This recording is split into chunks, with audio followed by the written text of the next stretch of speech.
Tieniti forte perché nel video di oggi ti mostrerò chiaramente perché Nakamura è uno dei giocatori più geniali di tutti i tempi.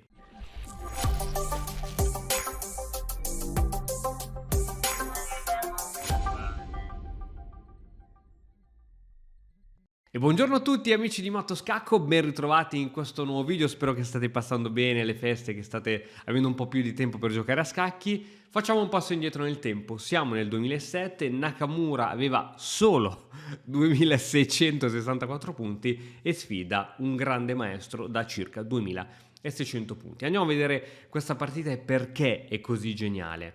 Cavallo F3, cavallo F6, C4, G6, Nakamura veramente fa vedere tutto ciò che in grado ti tira fuori dal cilindro cose impensabili in questa partita. Regina 4, questa forse è la prima sorpresa, non è minimamente presa in considerazione dal motore questa mossa, ma ha dei suoi fondamenti molto importanti. Ora, come si difende il nero dallo scacco? Ci sono diversi modi.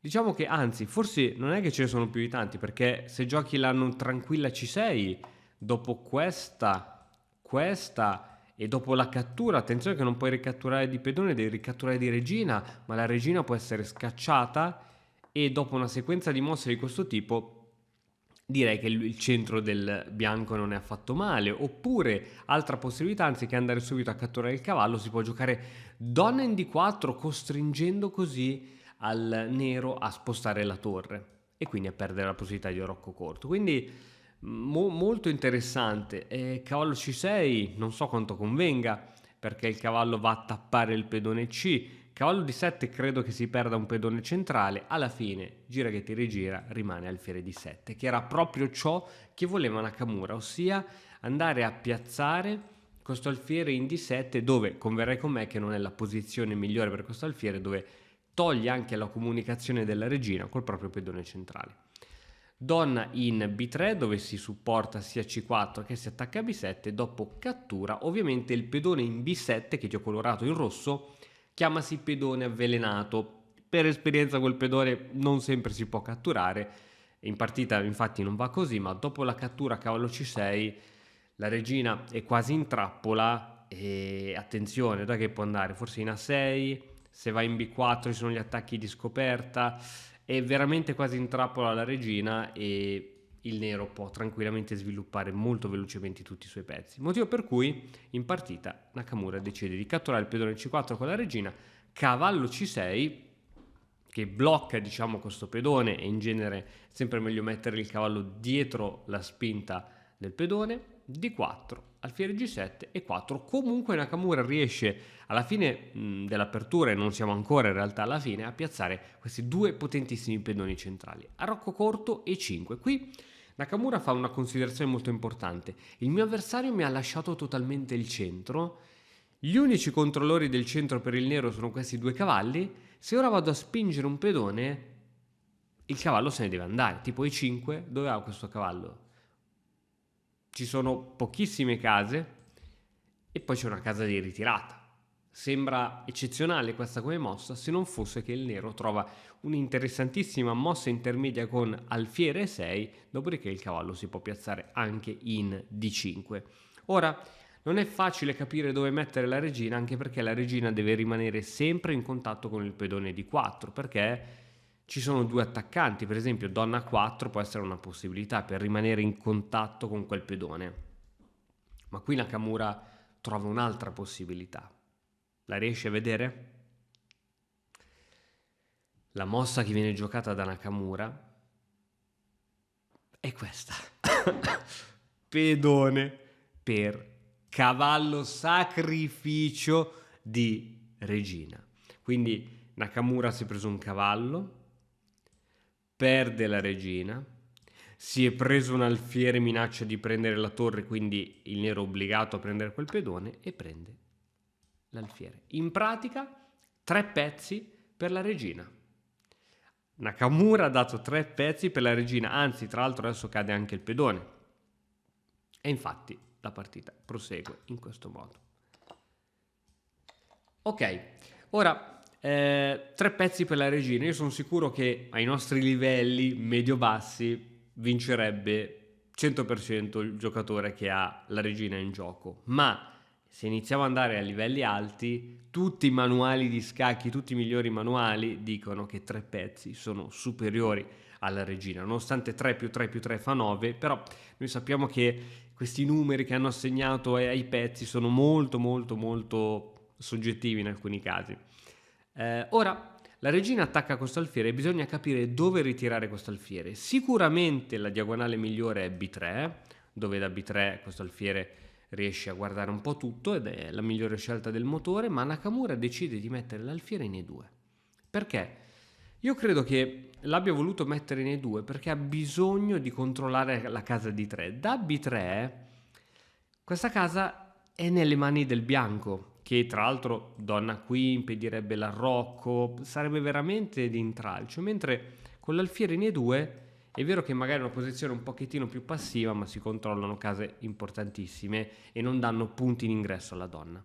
Regina B4, questa mossa è fastidiosa perché tiene l'alfiere C1 a badare al pedone B2. Quindi qual è il punto debole del bianco in questo momento? Che è il ritardo di sviluppo. Quindi deve ancora arroccare, deve tirare fuori questo alfiere in C1 e deve tirare fuori la torre. Finché il bianco non riesce a portare in gioco tutti i pezzi, il nero ha margine di buon gioco. Arrocco corto, torre in F in D8, andiamo a controllare le colonne aperte e adesso arriva torre B1. Perché non giocare a 3 per scacciare questa regina? Sempre per non lasciare buchi. Dopo donna B3 come la tiri via la regina da lì? L'unico modo è portare l'alfiere in D1. Ma vogliamo veramente portare l'alfiere in D1? In genere D1, non so, è il posto per le torri, no? Quindi, onde evitare tutto ciò, Nakamura gioca torre B1 e ora torre in settima con l'idea di raddoppiare, arriva B3, bellissima mossa. L'idea ovviamente è quella di giocare a 3, quindi di spingere via la regina senza lasciare buchi. Ovviamente questo cavallo non si può catturare, poiché altrimenti c'è l'inchiodatura e dopo questa il bianco ha semplicemente un alfiere in più, motivo per cui su B3 il nero gioca G8. Adesso il cavallo è in presa perché dopo alfiere B2 non ci sono più minacce di nessun tipo. Cavallo in A4, il cavallo si toglie dalla presa, raddoppio di torri e adesso arriva a 3. Guarda come Nakamura sta veramente coordinando alla perfezione tutti i suoi pezzi e non lascia buchi d'entrata. L'alfiere controlla queste case, insomma è tutto ben controllato. Regina 4, attacco doppio, ovviamente tutto previsto. Alfiere 3 è la mossa che permette di parare entrambe le minacce. Pedone in B6 per limitare sia l'alfiere che il cavallo del bianco. Cavallo C3 minaccia la donna. La donna si sposta, minaccia il cavallo. Torre in B va C1. Tutto protetto. Guarda come questi alfieri, e credo che tu conosca questo principio, se uno dice qual è la casella migliore se ho la coppia di alfieri, la coppia di alfieri sta meglio se sono affiancati, se sono vicini sono micidiali perché non lasciano caselle d'entrata ai pezzi avversari, quindi sono fortissimi, 2 alfieri affiancati. Torre in D2 e questa mossa è stata sorprendente. A un certo punto il nero dice ma io come faccio qui a migliorare la mia posizione? C'ho delle torri bellissime su una colonna aperta, ma non posso entrare che lì ci sono gli alfieri. La regina da sola, se tutti i pezzi del bianco sono controllati, non può far nulla. A questo punto il nero sbarella e decide di sacrificare la qualità. Se sei fermo da tempo sullo stesso punteggio, è perché ti mancano le conoscenze per progredire. Noi di Battoscacco abbiamo creato la prima accademia di scacchi online per migliorare comodamente da casa.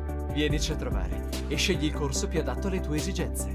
academy.battoscacco.com. Ma Nakamura decide di non prendere la qualità, dice guarda questi miei 2 alfieri sono più forti di quella torre e quindi non prende. L'avversario lascia ancora la torre in presa, a Nakamura non gli interessa. Alfiere C4 va a migliorare la posizione dei suoi pezzi. La torre va in D3, ancora una volta è in presa, nessun problema.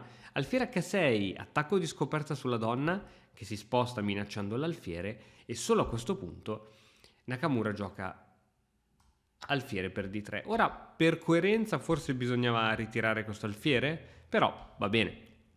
Alla fine di questa posizione, guardiamoci in faccia, il bianco ha alfiere, cavallo e torre per regina, quindi 5 punti, 8 punti, 9, 10, 11 punti per la regina, che su carta varrebbe solamente 9 punti.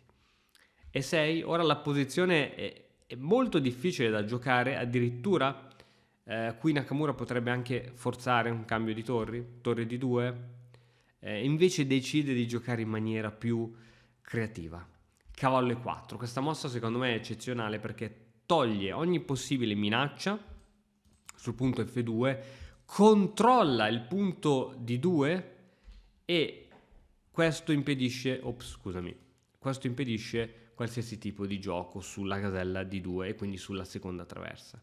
Arriva a torre C3 con l'idea ora di iniziare a contrattaccare, regina in F4, torre in F3, la regina si sposta, arriva a cavallo G5, inizia ad esserci la prima e vera minaccia. Ora, come ci difendiamo da quella minaccia?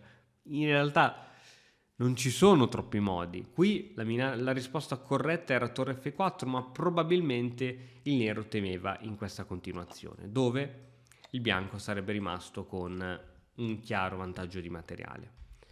Dunque, per evitare questo, il nero decide di giocare F5. F5 ovviamente lascia il pedone E6 troppo debole. Dopo cavallo per E6 c'è il sacrificio della torre sull'alfiere e qui la posizione è disperata.